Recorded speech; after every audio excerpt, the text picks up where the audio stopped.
1934年9月，蒋介石亲自坐镇，指挥对中央苏区的第5次围剿。我军与敌在松毛岭浴血奋战7天7夜，终因兵力悬殊，被迫转移。松毛岭一战，我军牺牲了近万人，最终还是失守了。这是中共苏区最后一道屏障了。为了避免造成更大的损失，中央决定战略转移。转移？往哪转？现在还不清楚，但是介于我们跟陈济棠部的特殊关系，这次转移可能会借到广东。我这次来呢，就是陪着首长进行谈判的。就这么走了？银行怎么办？钨矿怎么办？咱们辛辛苦苦攒下的家里就这么白白扔给敌人了吗？转移是为了保存火种，银行、钨矿，那是重要，可是它能比同志们的性命更重要吗？所以中央决定，广州县上的所有同志立刻撤离。李科长，能您再缓一缓？你们都已经暴露了，不能再冒险了。我知道，这是你看，这是这批乌纱换来的货款。如果真的要转移的话，一定会需要大量的枪支、弹药以及医疗物资。我想把这些货款换成物资带回去。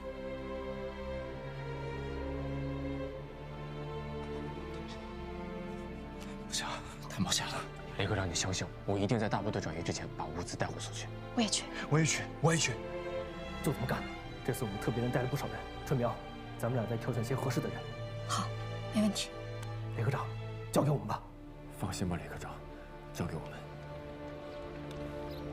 严爷，这是那批乌纱的货款，我希望尽快把支票兑换成药品、食盐、弹药和电台。这是清单。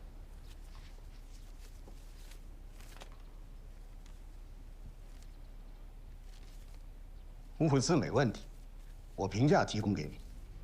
不过我要那份字据，还有之前乌纱交易的私账，我要原版。没问题，等货到了，马上给您。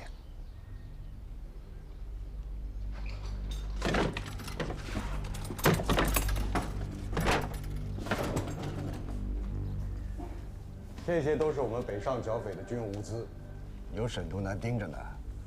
如何才能安全地运出广东，就看你的了。我尽力。特派员，我们发现越军近来动作频频，果然接获到情报，有大批军用物资正在调动。松毛岭一战，共党败局已定，我看他们应该是想趁机抢地盘。魏若兰卖了那批乌纱，手里面有一大笔钱，他不可能空手而归。越军这批物资，一定是卖给共党的。大总统后想要离开广州，只有2条路：陆路走粤汉铁路，水路必须要经过北疆，沿江而上。粤汉铁路他之前吃了1次亏了，这次他大概率走水路。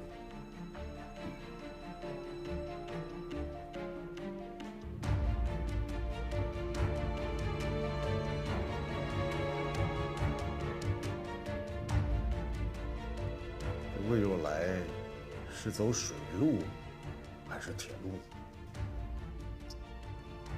这个还不清楚，严爷。要不我派人去探查一下。派人盯着林乔松的人就行。严爷英明。林乔松想捕蝉，我们做黄雀就行，盯着他。这批价值20万两银元的物资，是完璧归赵，还是李松出境？看你了。爷爷放心，有我在，这批共党的物资必须都给我吐出来。上回让魏若来给害惨了，幸好林乔松手上没证据。严爷，有陈司令给您做保，谁还敢动营啊？这批物资固然重要，但是更重要的是魏若来手上的东西，必须给他拿回来。来这边，这边。好，慢点啊，往那车上放。哎，兄弟，这几个箱子小，你们就1人1个吧，行吗？辛苦了。怎么样？来，把一块饼来。顶。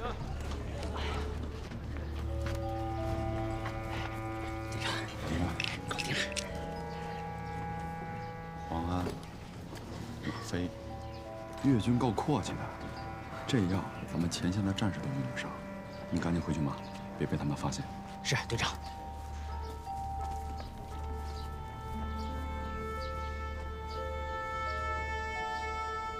特派员，刚子混进转运仓库，随便翻了4箱货品，都是这些战略物资。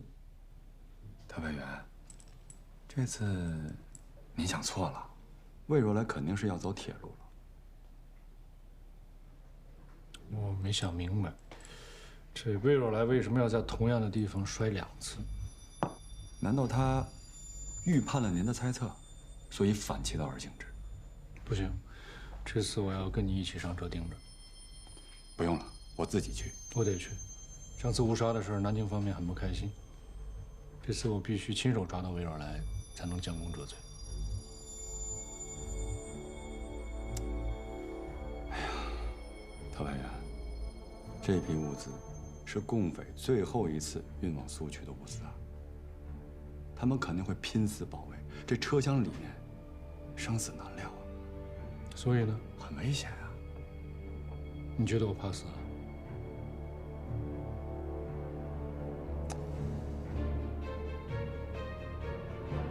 好吧。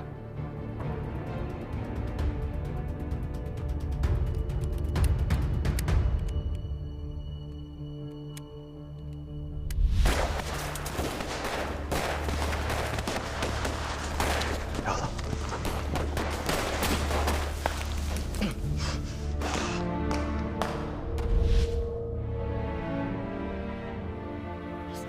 咱俩认识几年了？7年了吧？他们都看不起我。你想我给人打4级投票，只有你对我好。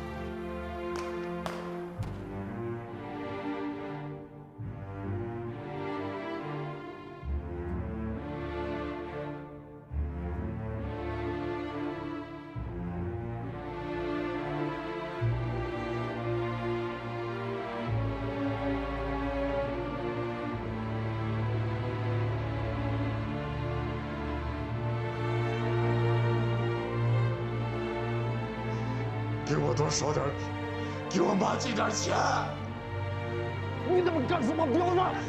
来啊！我跟你们拼啊！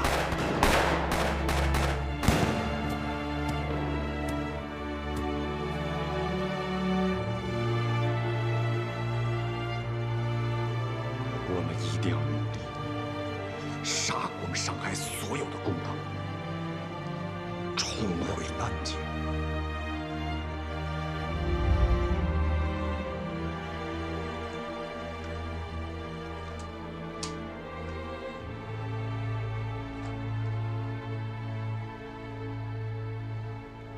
你也要出去？嗯。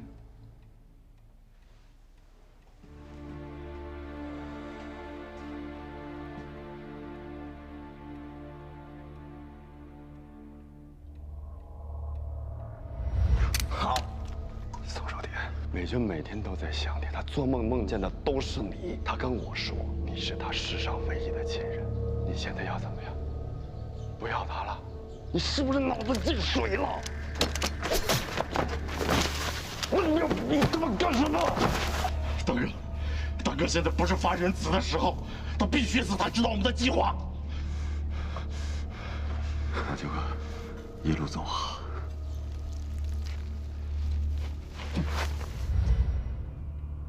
你哥死了，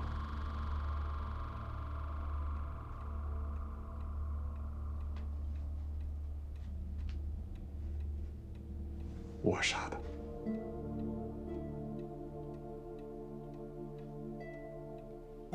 他被派去苏区做卧底，叛变了。我真的没有办法。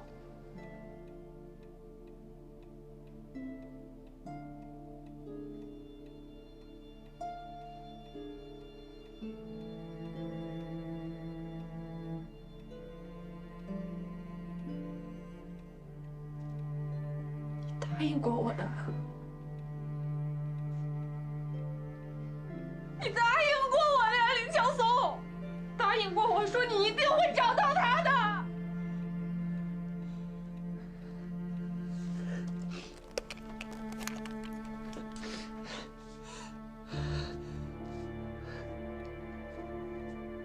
你为什么不读啊？床底下有一个暗格，里面有我所有的积蓄。这次的任务，我应该就回不来了。你拿上这些钱，去香港，找个好人过日子。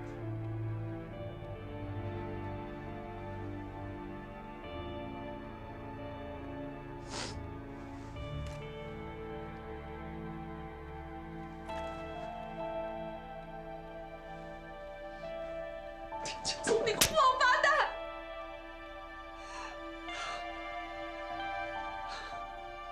如果下辈子还有缘分再见面的话，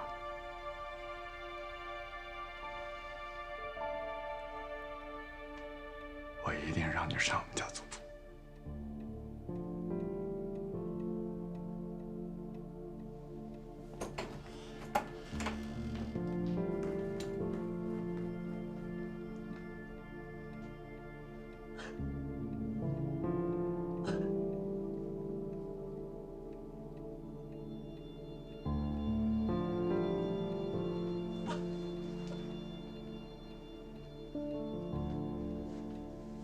弟兄们，狼行千里为的是吃肉，你们在战场上流血拼死，为的是什么？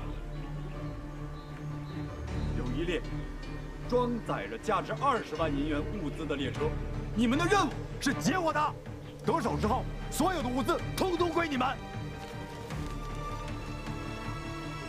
我只要这个人的人头。是。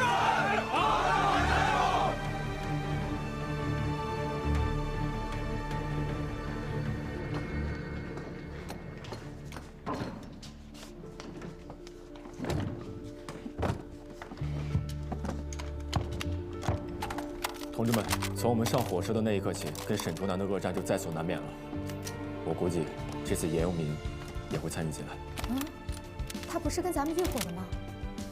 之前合作卖乌纱利益一致，但是这一次，红军战略转移，对越军已经失去了利用价值，再加上上次运乌纱的时候，我们利用它打掩护，这次一定会扣我们的。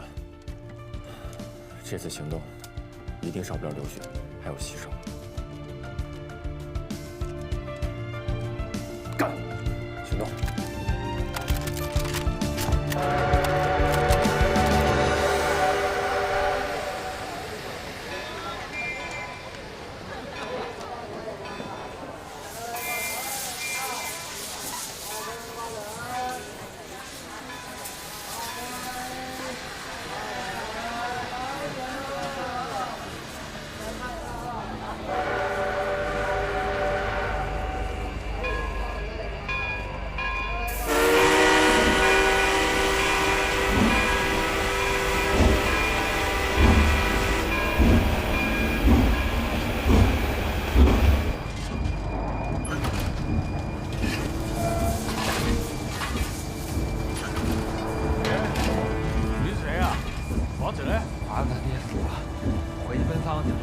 替他2年班。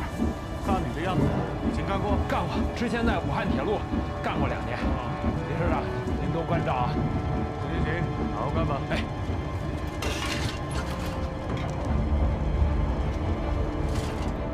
三祥子，之前你在武汉做过铁路工人，这次你就在火车头负责蒸汽过路。好，交给我了。胡连长，哎，你带着春苗还有特别连的人，一定要保护好货物车厢。是。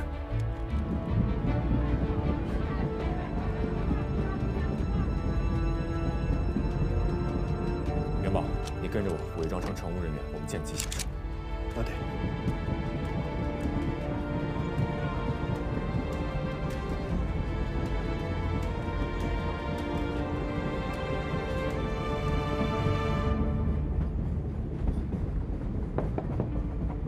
进，怎么样？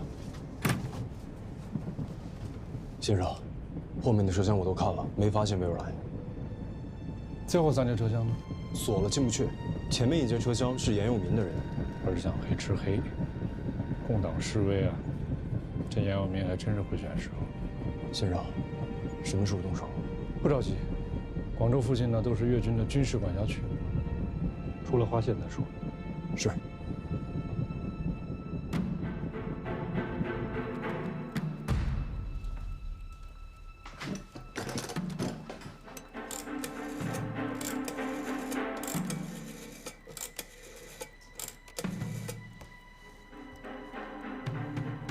李团长，火车马上就要经过花县了，一个都别放过。是，请严爷放心。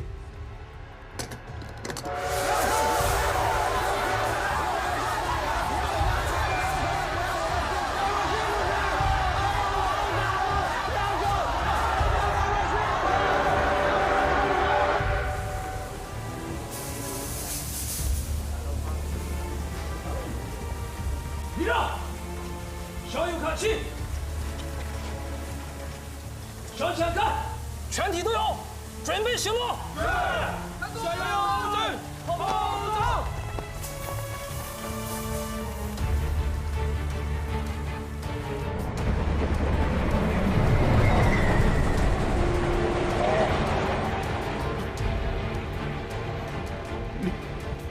你到底是什么人？我是谁不重要。没接到指示，这列火车不能停。去。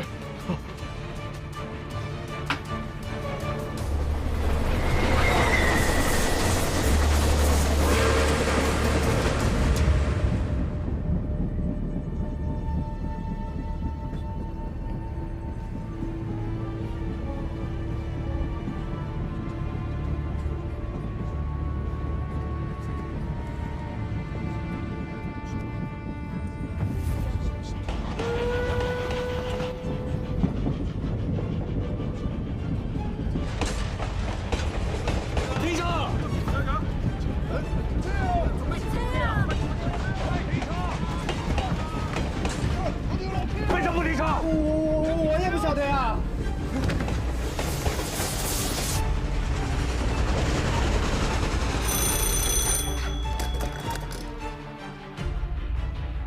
什么？火车没停？你为什么不设路障？猪啊你！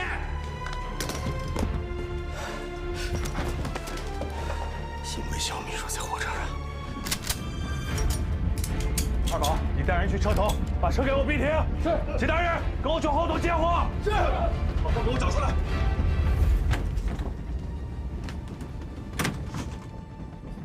花县没有停。没停不是正好吗？这车上有越军，有魏若来，他们两方打起来的话，我们可以坐山观虎斗。快点，把车找出来。是。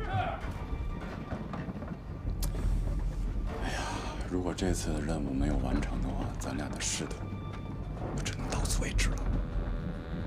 不至于，即便我们不出手的话，这严有民也不会让这列列车离开广州。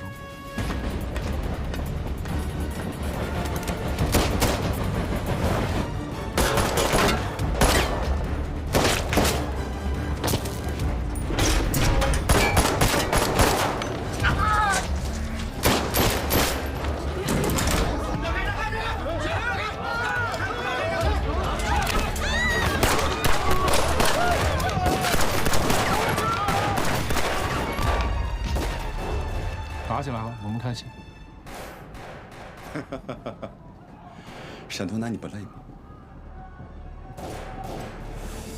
哎呀，这从上车到现在，你一直是在为魏若来争取时间。你干什么？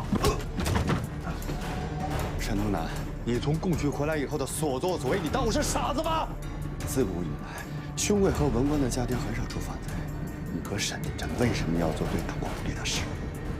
为什么？你说话！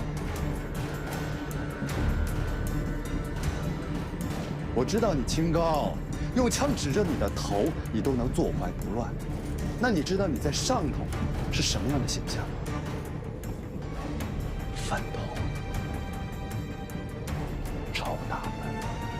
你是不是以为你在上面的形象是高大的、是伟岸的，还充满着人文关怀的？我实话告诉你，共党完了，广州会被逐步收回，他们会派自己的人来接管广州。你没有了，你死也是上党的意思。别惊讶，好像你不了解上面似的。一会儿走的时候别着急，等等魏若来，你们两个一起去那边找沈金珍。再见。先生。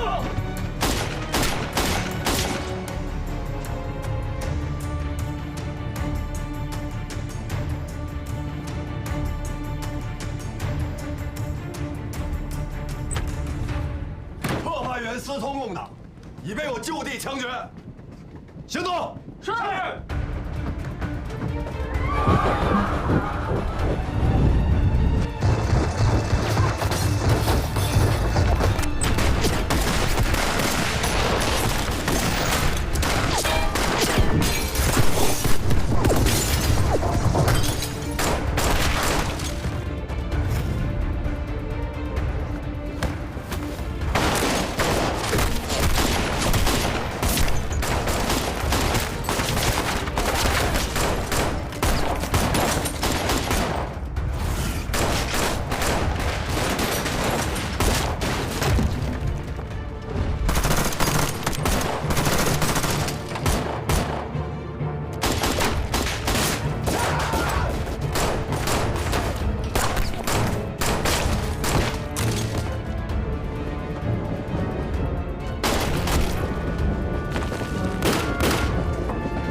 我继续学的，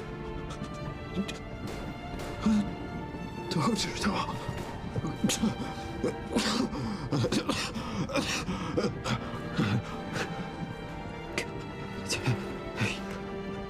要救救！你那么聪明，怎么可能让他们知道你的底线呢？这是你跟魏若来设的局吧？为什么？哥哥，之前我在瑞金，我看到老百姓的另外一种生活状态，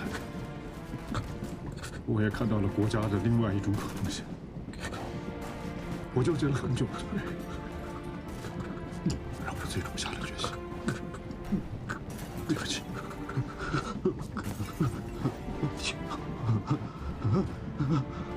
对不起，总于不能陪着你。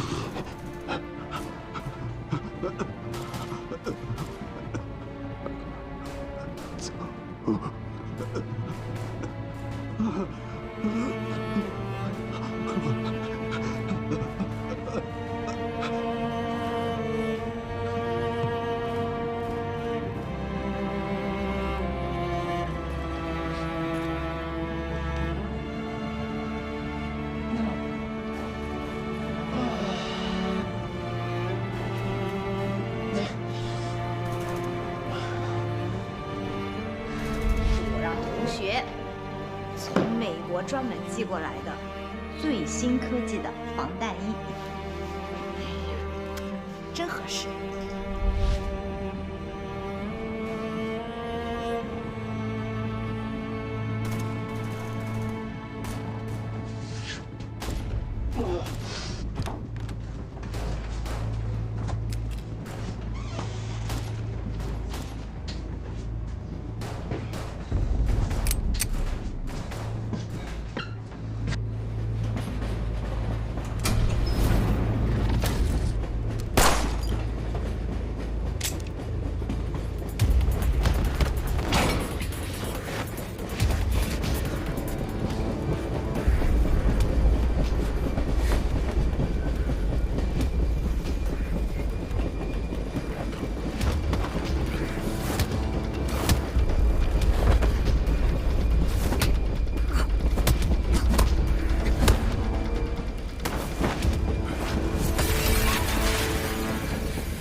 南京那边下命令让我杀掉沈东南，我实在没办法了，只能靠你。党政要员要死在共党手里，你跟沈东南到那边，记得向沈金珍带好。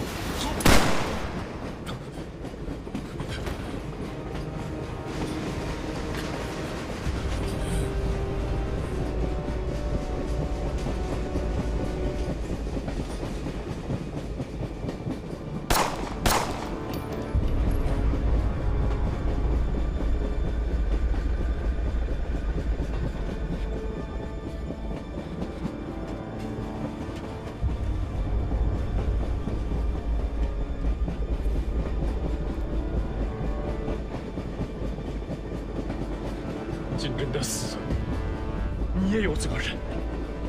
他是为信仰而死的，虽死犹生。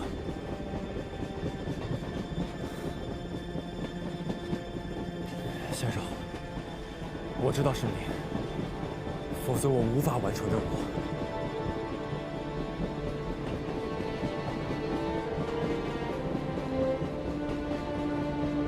金珍同志之前给过我一本《资本论》。拯救了我，我也真心希望能够拯救你。以前我一直觉得金珍的想法太幼稚、太极端，但经历了这么多事情之后，我觉得最幼稚、最极端的那个人是我自己。金珍同志曾经说过，你一定会加入共产党。成为我们的同志。别动，放下！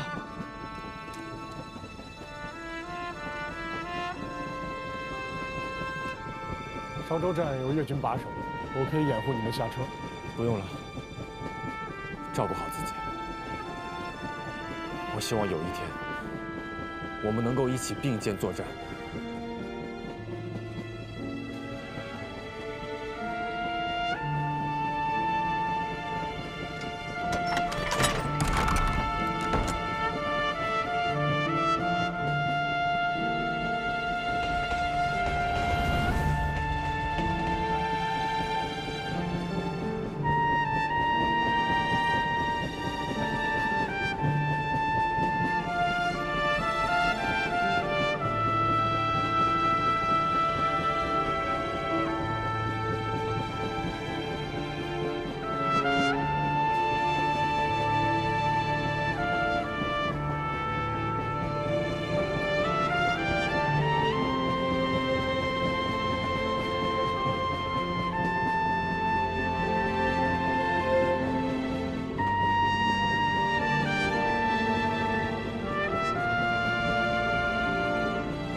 是赣南经济封锁处特派员涂南申，我有证据。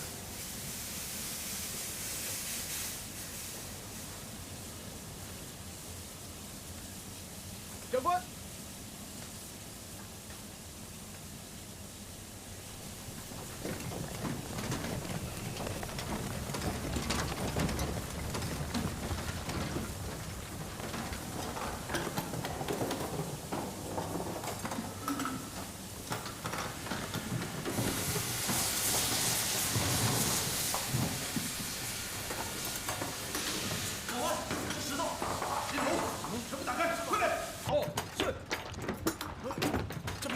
全是石头，真的，就是这个的。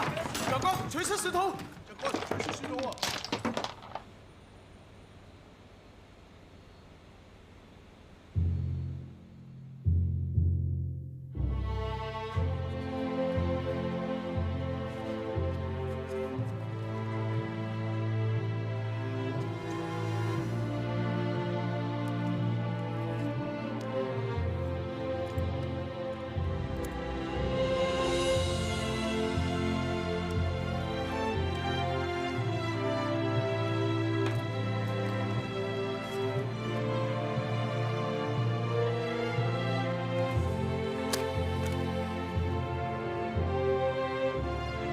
若兰，以后无论遇到什么样的境遇，记得你的初心，不要像些人我一样下棋只顾着输赢，快忘了本心。在苏区，我看到了现代国家的雏形，也看到了各朝各代都没有解决的阶级融合。我看到老百姓的另外一种生活状态，我也看到了国家的另外一种可能性。那一刻，我不得不承认，共产党寓意已成。跟他们相比，我们的党国为老百姓、为市民做的事儿真是太少太少。我纠结了很久，最终下了决心。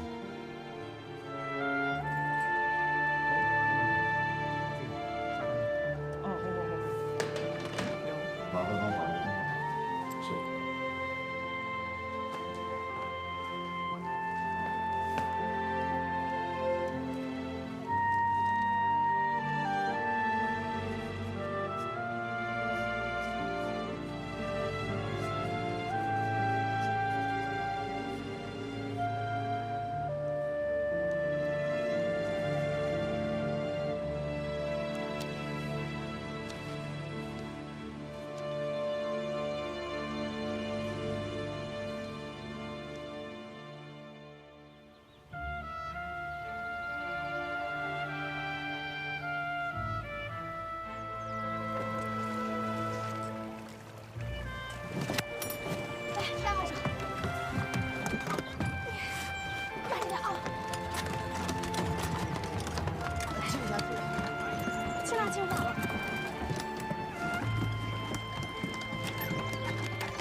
辛苦了，这么远的路，累坏了吧？应该的，总算是运回来了。让大伙忙去了啊！好，辛苦辛苦。慢着点啊，同志。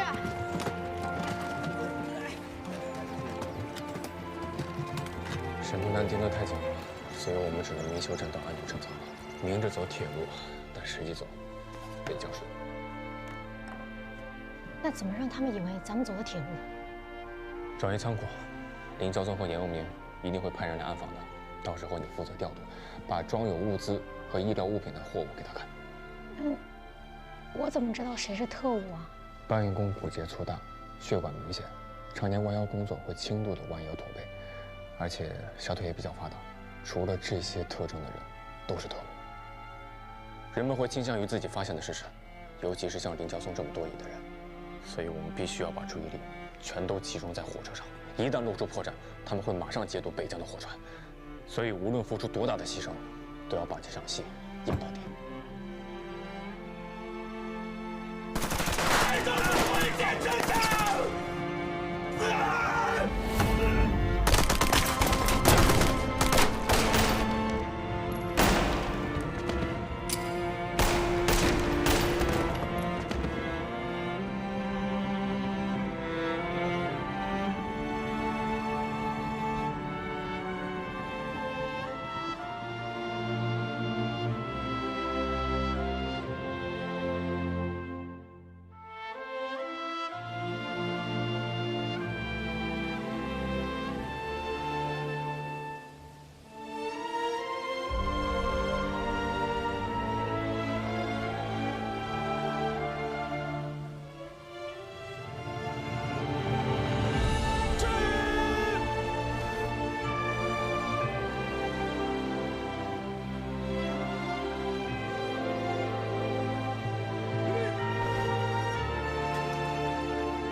年10月，随着第5次反围剿的失利，为摆脱国民党军队的包围追击，中共中央、中革军委决定率领中央主力红军共8.6万人，从江西瑞金、古城等地出发，实行战略性转移。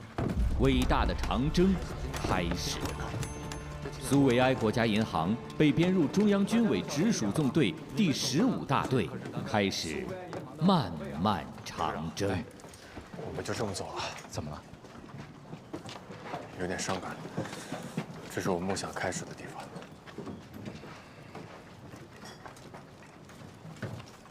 同志们，大家都不太想离开这里。未来是什么样子，大家也不知道。我记得毛主席曾经说过：“星星之火可以燎原。”我们这160多副弹子，我们的印钞机，我们的铸币机，这不单是银行的宝贝，它更是火种。我们的银行从无到有，这本身就是个奇迹啊！虽然它现在可能是世界上最小的银行，也可以说是扁担上的银行，但是只要我们留好这些火种，总有一天将会以燎原之势在全中国开遍四面八方。对，一定会的，一定会的。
第一次离开家乡时，我怀揣着对大上海实力洋场的好奇与向往。血与火的锤炼，把我从一个懵懂少年变成了坚定的革命者。第二次离开时，已不再是少年，但心中热血犹在。我坚信，迟早有一天，我们还会昂首挺胸回到家乡。1935年10月，我抵达陕北革命根据地后，我继续从事金融工作，直到1936年12月，我接受组织安排，隐姓埋名回到上海，与地下党员顾燕同志接头。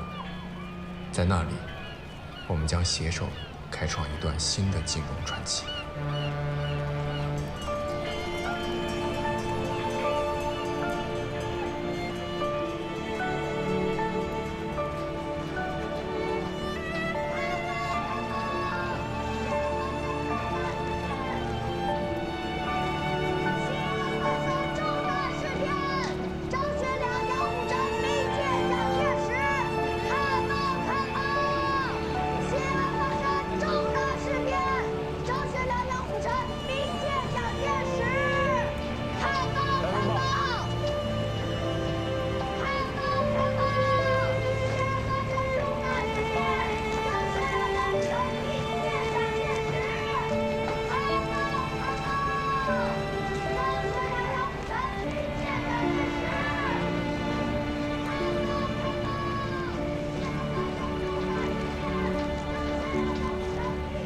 上海证券交易所。好的。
世界并非如你想象中的大，用一颗心就能感受到它。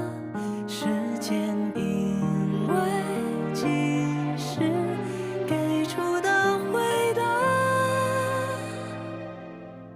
藏在种子里，去未来开花。